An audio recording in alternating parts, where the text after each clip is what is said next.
Hallelujah, glory to God. जीवित परमेश्वर की महिमा हो, राजाओं के राजा और प्रभुओं के प्रभु की स्तुति हो। मैं आज के इस दिन में एक वचन आपके संग बांटना चाहता हूँ और ये वचन हमें मिलता है यिर्मयाह चैप्टर नंबर 36 के अंदर वर्स नंबर 26 के अनुसार। यहाँ इस प्रकार से लिखा हुआ है कि मैं तुमको नया मन दूंगा, मैं तुमको नया मन दूंगा और तुम्हारे भीतर नई आत्मा उत्पन्न करूंगा और तुम्हारी देह में से पत्थर के हृदय को निकाल कर तुमको मांस का हृदय दूंगा। मेरे अजीजों, जब मैं इस वचन को देख रहा था तो इस वचन के अनुसार ये वचन कह रहा है एक नए जीवन की, एक नई शुरुआत की बात ये वचन कर रहा है। आपके जीवन की एक नई शुरुआत। ये वर्स नंबर 26 यहाँ क्लियरली कहते हैं कि मैं तुमको नया मन दूंगा। प्रभु का वचन वो चाहता है कि मैं तुमको नया मन दूं, यानी कि पुराने मन में कुछ न कुछ गड़बड़ी तो है, विचारों में कुछ न कुछ गड़बड़ी है, विचारों में कुछ न कुछ मतभेद है। इसलिए वो चीज प्रभु कह रहा मैं तुम्हें नया मन दूंगा। मैं तुम्हें देना चाहता हूँ नया, पुराना नहीं।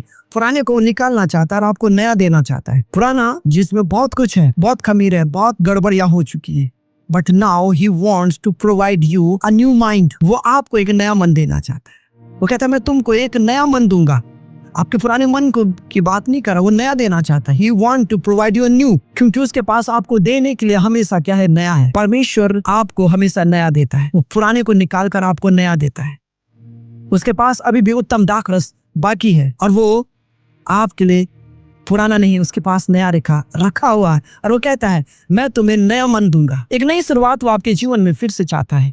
क्या फिर से लौटो, फिर से अपनी वेदी को स्थापित करो और देखो मैं तुम्हें नया मन दूंगा और तुम्हारे भीतर नई आत्मा क्या करूंगा, उत्पन्न करूंगा। अब मैं तुम्हारे भीतर नई आत्मा को उत्पन्न करूंगा। जो कुछ मैला हो चुका है, जो अशुद्ध हो चुका है, मैं उसे फिर से प्यूरिफाई करूंगा, उसे फिर से शुद्ध करूंगा और मैं तुम्हारे भीतर फिर से उसे उत्पन्न करूंगा। फिर से वो चाहता है कि वो आपके भीतर नई आत्मा उत्पन्न करेगा, नया, फ्रेश, ताजगी के संग, नई आत्मा की ताजगी में वो चाहता है कि फिर से उस नई आत्मा की ताजगी में आ जाओ। पुरानी बातों को छोड़कर नए को लेने के लिए प्रभु के पास आ जाए।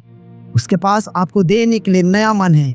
इसलिए वो आगे कहता है कि मैं तेरे भीतर से क्या, पत्थर के हृदय को निकालकर मांस का नया हृदय दूंगा। वो कह रहा है उस सख्त हृदय को, उस कठोर हृदय को, जिनमें कठोरता है, जिन विचारों में कठोरता आ चुकी है, मन के अंदर जो हैवीनेस है, मन के अंदर जो बैर, दिल के अंदर जो बैर है, विचारों में जो निठुरता है, विचारों में जो मतभेद है, दिल एक दूसरे के लिए सख्त हो चुका है, दिल एक दूसरे के प्रति जिसमें प्रेम नहीं रहा, वो उस पत्थर सरी के दिल को निकाल कर चाहता है कि मैं मांस का नया हृदय दूं। वो चाहता है कि मैं आपको पूर्णतः बदल दूं फिर से।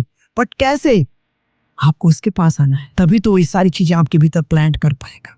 जब आप आज उससे कहोगे प्रभु मुझे बदल दे, प्रभु मेरे मन को बदल दे, प्रभु मेरे हृदय को बदल दे, प्रभु मुझे अपनी आत्मा से परिपूर्ण कर दे, हे प्रभु मुझे अपना पवित्र आत्मा दे। और वो स्वयं ही इस बात को कह रहा है। एक नए जीवन की शुरुआत वो आपको देना चाहता है। मेरे अजीजों, वो आपको, मेरे भाइयों, मेरी बहनों, वो आपको नया देना चाहता है। उस पुराने स्वभाव को वो चाहता वो जाए, वो आप में से उखड़े, वो आप में से हटे और आप उस नए मनुष्यत्व को पहन लें जो प्रभु है, उसे धारण कर लें, उस नए मन के साथ, उस नई आत्मा के साथ और उस नए हृदय के साथ उसे आप अपने भीतर ले लें, जिससे पुरानी बातें बीत जाएंगी और आप लिए सब कुछ नया हो जाएगा।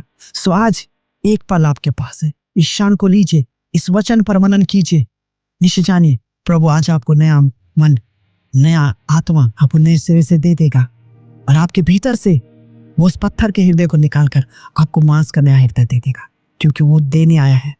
उसके पास अभी भी उत्तम दाखरस बाकी है, इसलिए पुरानी बातें बीत चुकी हैं, मगर जो आज वो आपके जीवन में देना चाहता है वो सब कुछ नया है।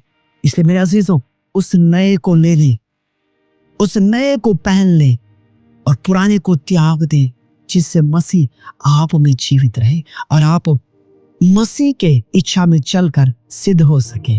सो खुदा बाप आप सबको इस वचन के द्वारा आशीष और बरकत दे और ये नया जीवन, ये नया मन, ये नया हृदय आप में मसीह के महिमा के लिए सदैव और सर्वदा बना और ठहरा रहे। प्रभु आप सबको इस वचन के द्वारा आशीष और बरकत दे। आप प्रभु के इस वचन में बने और ठहरे रहे। God bless you. प्रभु आप सबको आशीष और बरकत दे। यीशु में शालोम।